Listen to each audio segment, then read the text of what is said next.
আসসালামু আলাইকুম রহমতুল্লাহ। সম্মানিত ভিউয়ার্স, প্রচুর পরিমাণে জোয়ারের পানি বেড়ে যাচ্ছে। হঠাৎ করে 2-3 দিনের মধ্যে প্রচুর পরিমাণে সাগরে, নদীতে, সমুদ্রেতে জোয়ারের পানি দেখা দিচ্ছে।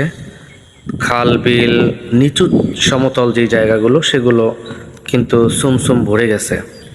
আপনারা ভালো করে খেয়াল করে দেখুন, খালে কিন্তু আরও 2-3 দিন আগে এত বেশি পানি ছিল না। এখন কিন্তু খালে প্রচুর পরিমাণে পানি হয়েছে। কারণ দেখেন, খালেই যদি রাস্তার ডোবা ডোবা অবস্থায় এরকম মানে সমান সমান হয়ে যায়, তাহলে নদীর কি অবস্থাতে বুঝতেই তো পারতেছেন। ওই যে দেখা যায় মাটির পাহাড়ের টিলা, ওই পাহাড়ের টিলার সঙ্গেই কিন্তু নদী নদী একেবারে পুরো জমিনের সাথে মিশে গেছে পানিতে।